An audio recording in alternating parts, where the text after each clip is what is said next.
बिस्मिल्लाहिर्रहमानिर्रहीम अस्सलामुअलैकुम रहमतुल्लाहि व बरकातहू। Dear students, welcome to study time.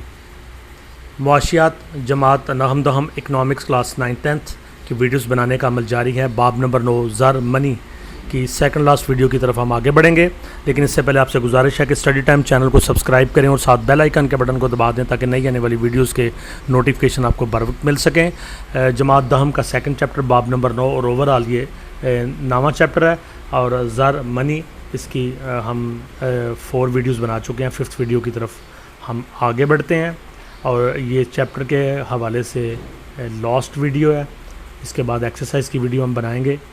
तो ये है जी हमारा लास्ट टॉपिक 9.6 ज़र की कदर, वैल्यू ऑफ मनी।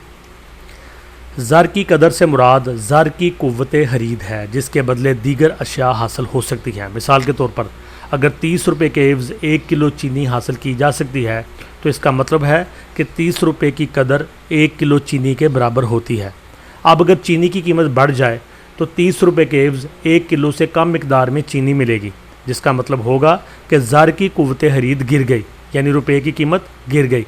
लेकिन अगर चीनी की कीमत कम हो जाए तो 30 रुपये के एवज़ 1 किलो से ज़्यादा मिकदार में चीनी हासिल की जा सकती है। गोया ज़र की क़ुव्वत ख़रीद बढ़ गई। इससे हम इस नतीजे पर पहुँचते हैं कि ज़र की कदर और कीमतों में माकूस रिश्ता पाया जाता है।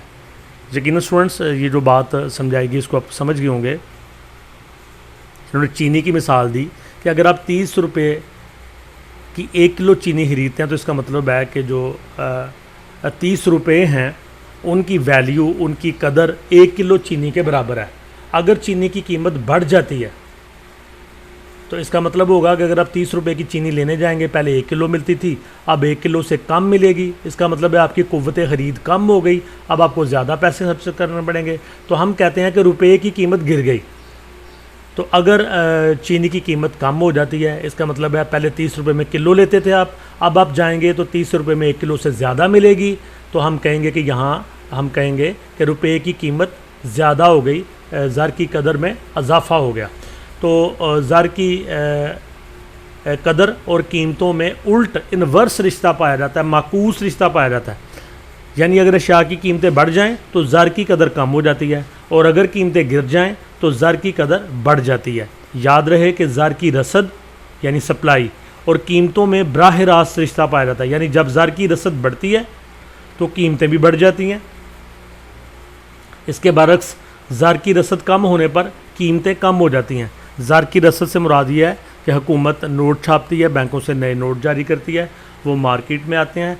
तो जब रुपये ज़्यादा होंगे मार्केट में तो चीज़ों की कीमत बढ़ जाएगी और जब रुपये कम होंगे तो चीज़ों की कीमतें भी कम हो जाएंगी। इस बहस से हम ये नतीजा निकाल सकते हैं कि जब किसी मुल्क में ज़र की रसद में इजाफ़ा होता है तो कीमतों में भी इजाफ़ा हो जाता है, लेकिन ज़र की क़ुव्वत ख़रीद गिर जाती है। इसके बरक्स ज़र की रसद में कमी से कीमतें भी कम हो जाती हैं और ज़र की क़ुव्वत ख़रीद भी बढ़ जाती है। इस हकीकत को एक सादा मिसाल के साथ समझाया जा सकता है। मिसाल के तौर पर किसी मुल्क में 100 रुपये छापे जाते हैं और सिर्फ 10 अशिया बिकने के लिए मंडी में लाई जाती हैं। गोया हर शय की कीमत 10 रुपये फ़ी शय मुकर्रर होगी, क्योंकि कीमत बराबर हुई कुल ज़र की मकदार। एक मुल्क ने 100 रुपये छापे और जो चीज़ें मार्केट में आई वो 10 आईं, तो रुपयों पर 10 अशिया को तकसीम करेंगे तो नतीजे में जो कीमत आएगी वो उस कीमत होगी हर चीज़ की। ये कॉन्सेप्ट बड़े गौर से आपके समझने के लिए इसको बार बार आप पढ़ेंगे और वीडियो को सुनेंगे तो आपको समझ में आ जाएगा। हुकूमत रुपये छापती है और इसको हम ज़र की रसद कहते हैं और वो रुपये मार्केट में आते हैं, लोग उनके ज़रिए से ख़रीदो फरोख्त करते हैं। तो अगर हुकूमत ने 100 रुपये छापे और वो 100 रुपये मार्केट में आ गए और दूसरी तरफ 10 चीज़ें जो थी वो मार्केट में बेचने के लिए लाई गई, तो हम रुपयों को जब चीज़ों से तकसीम करेंगे तो उनकी औसत कीमत आएगी। तो अभी हमने 100 को 10 से तकसीम किया तो ये आई 10 रुपये फ़ी शय कीमत। अब अगर ज़र की रसद बढ़ाकर 200 रुपये कर दी जाए लेकिन अशिया की तादाद पहले जितनी रहे, ज़र की रसद 200 रुपये कर दी और मंडी में आने वाली चीज़ें पहले ही निस्बत पे ही रहें, इसका मतलब ज़र की रसद बढ़ गई और जो थी चीज़ें उनको हमने सेम रहने दिया, तो क्या होगा, हर शय 20 रुपये के एवज़ फ़रोख्त की जाएगी, क्योंकि कीमत बराबर कुल ज़र की मकदार डिवाइडेड बाय कुल अशिया। तो ये 200 को 10 से तकसीम करेंगे तो 20 रुपये आएगा। गोया ज़र की रसद दुगनी करने से कीमतें दुगनी हो जाती हैं। यानी आप जब रुपए मार्केट में ज़्यादा कर देते हैं तो क्या होता है कि चीज़ों की कीमतें दुगनी हो जाती हैं, लेकिन ज़र की कुव्वत ख़रीद निसफ़ रह जाती है। ज़र की जो ताकत है वो निसफ़ रह गई, यानी जो शय पहले 10 रुपये में ख़रीदी जा रही थी अब 20 रुपये में हासिल की जा सकती है। इसका मतलब है कि ज़र की कुव्वत ख़रीद आधी रह गई। इसी तरह अगर ज़र की रसद कम करके 50 रुपये कर दी जाए, यानी 100 से 50 कर दी जाए, और अशिया की तादाद पहले जितनी ही रहे, तो ख़रीदी जाने वाली हर शय की कीमत 5 रुपये फ़ी शय मुकर्रर होगी। कीमत बराबर कुल ज़र की मकदार, इसको तकसीम किया कुल अशिया पे, तो ये 50 को 10 से तकसीम करने से 5 रुपये है। हासिल होने वाली कीमत से साफ ज़ाहिर है कि ज़र की मकदार निसफ़ करने से कीमतें भी निसफ़ हो गई और कदर ज़र की दुगना हो गई। यानी जो शय पहले 10 रुपये में ख़रीदी जा रही थी अब ज़र की कुव्वत ख़रीद दुगना होने के बाद 5 रुपये में हासिल की जा सकती है। अब यहाँ बात समझने वाली है कि इसका मकसद क्या है कि हुकूमत कर्ज़े अपने अदा करने के लिए नोट छापती है, और वो नोट जब मार्केट में आते हैं, ज़्यादा नोट छापने से चीज़ें जो होती हैं ख़रीदारी वाली वो तकरीबन एक ही मकदार में चल रही होती हैं। आबादी के लिहाज से उनकी पैदावार और उनकी जो ख़रीदो फ़रोख्त है वो एक ही लेवल पे चल रही है, वो बहुत ज़्यादा नहीं बढ़ती। कोई ख़ास हालात हो तो किसी चीज़ की ख़रीदारी में और फ़रोख्त में इजाफा होता है, अदरवाइज़ एक जैसी ही रहती है। लेकिन अगर हुकूमत ज़्यादा नोट छाप के उनको मार्केट में ले आए तो नोट छापने से कीमतें जो हैं वो बढ़ जाती हैं। तो यही कॉन्सेप्ट आपको समझाने की इस मिसाल के ज़रिए कोशिश की गई है। अगर किसी मुल्क की करेंसी मजबूत होती है और वो नोट कम छापे जाते हैं, मुल्क के अंदर फिर कीमतों में इस्तेहकाम आता है और लोगों के लिए आसानियाँ पैदा होती हैं। ज़र की कदर में तब्दीली लाने वाले अवामल वो क्या चीज़ें हैं, वो कौन से अवामल हैं जो ज़र की कदर को तब्दील कर देते हैं। Factors causing changes in value of money. दर्जे झैल अवामल कीमतों और ज़र की कदर में तब्दीलियों का बायस बनते हैं। नंबर 1, ज़र की रसद, सप्लाई ऑफ मनी। ज़र की रसद और कीमतों के दरमियान बराह रास्त रिश्ता पाया जाता है, यानी जब ज़र की रसद में इजाफा होता है तो कीमतें बढ़ जाती हैं, जब ज़्यादा रुपये मार्केट में आ जाते हैं तो कीमतें बढ़ जाती हैं और कदर ज़र गिर जाती है। इसके बरक्स ज़र की रसद कम हो जाए तो कीमतें भी कम हो जाती हैं और ज़र की कदर में इजाफा होता है। नंबर 2, पैदावार की मकदार, क्वांटिटी ऑफ प्रोडक्शन।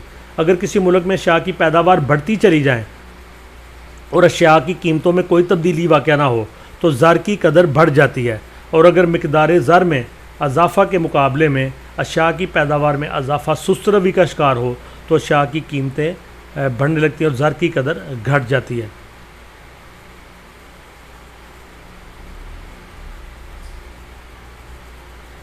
ये जो कीमतें हैं ये ज़ाहिर है गवर्नमेंट और अदारे कंट्रोल करते हैं। अगर अशिया की मकदार जो है ना वो पैदावार बढ़ती जा रही है और उसकी कीमतों में कोई तब्दीली वाक़या नहीं होती तो ज़र की कदर बढ़ जाती है, और अगर मकदार ज़र में इजाफा के मुकाबले में अशिया की पैदावार में इजाफा सुस्त रवि का शिकार हो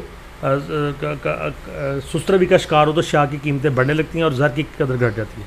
ज़र की गर्दश, सर्कुलेशन मनी।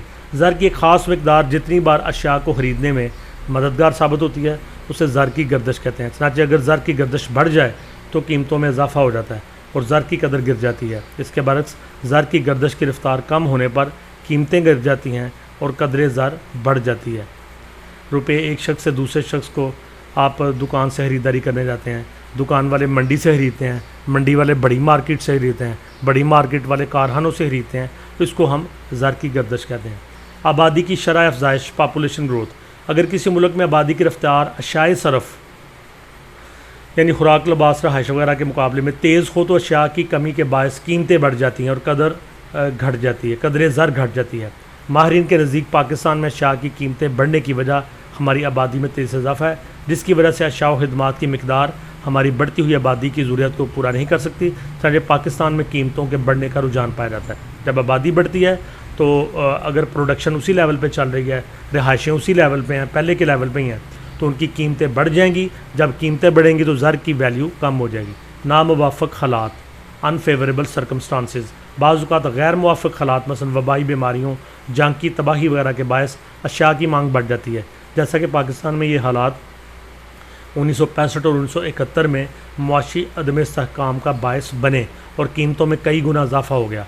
ज़र की कदर बेतदरीज कम होती चली गई। चनाचे किसी मुल्क में ज़र की कदर को मुस्तहकम करने के लिए ज़रूरी है कि उसके हालात को यकीनी बनाया जाए। इसके अलावा पाकिस्तान के अंदर जो सियासी इस्तेहकाम है कभी भी नहीं आया।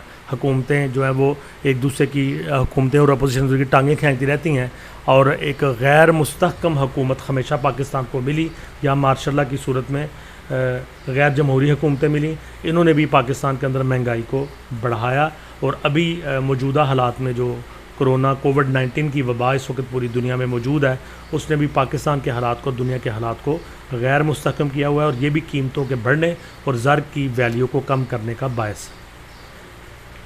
अगला पॉइंट है जी नंबर 6, टैक्स की शरह, रेट ऑफ टैक्स। अगर किसी मुल्क में टैक्सों की शरह बढ़ा दी जाए तो बिलवासा टैक्स मसलन excise duty, custom duty, sales tax वगैरह का बोझ अशिया सार्फिन पर मुंतकिल हो जाता है। अशिया की कीमतें बढ़ जाती हैं और ज़र की कदर कम हो जाती है। इसके बरक्स बिलवासा टैक्स में कमी से अशिया की कीमतों को कम करके ज़र की कदर को बढ़ाया जा सकता है। जब भी कीमतें बढ़ेंगी तो ज़र की कदर कम होगी और जब कीमतें कम होंगी ज़र की कदर को बढ़ाया जाएगा। जितने ज़्यादा टैक्स लगेंगे कीमतें बढ़ेंगी और ज़र की कीमत कदर कम हो जाएगी। नंबर 7, बैरूनी तजारत, फॉरेन ट्रेड। अगर मुल्क में बरामदात एक्सपोर्ट्स कम हों और दरामदात इम्पोर्ट्स ज़्यादा हों तो इससे मुल्क की शरह दरामद व बरामद पर बुरा असर पड़ता है। मुल्क को ज़र मुबादला हासिल करने के लिए टैक्स आयद करने पड़ते हैं, जिसकी वजह से अशिया की कीमतें बढ़ जाती हैं और ज़र की कदर कम हो जाती है।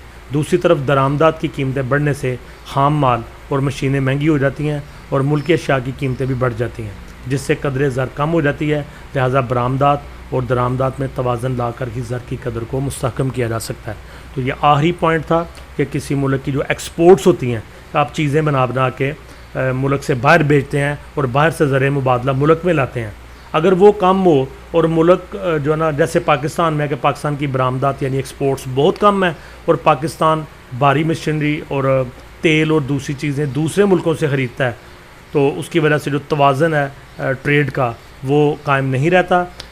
जो जितने भी मुल्क दुनिया में तरक्की याफ्ता हैं, जिन्होंने तरक्की की है, उन्होंने हमेशा अपनी एक्सपोर्ट्स को ज़्यादा किया है और इम्पोर्ट्स को कम किया है। तो ये चीज़ भी जो तवाज़न नहीं है, एक्सपोर्ट्स कम होना और दरामदात इम्पोर्ट्स बहुत ज़्यादा होना, ये भी कीमतों के बढ़ने का बायस बनता है। तो जी स्टूडेंट्स, यकीनन इन सब कॉन्सेप्ट्स को आप अच्छी तरह समझ गए होंगे कि ज़र की ज़र की कदर क्या होती है और उसके बाद इसके अंदर मुख्तलिफ अमामल जो इसको तब्दील कर देते हैं और ज़र की कीमत को कम कर सकते हैं, ज़र की कीमत को बढ़ा देते हैं।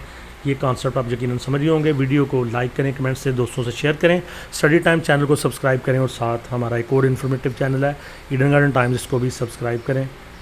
इंशाल्लाह नेक्स्ट वीडियो में आपसे मुलाकात होगी। अल्लाह हाफ़िज़।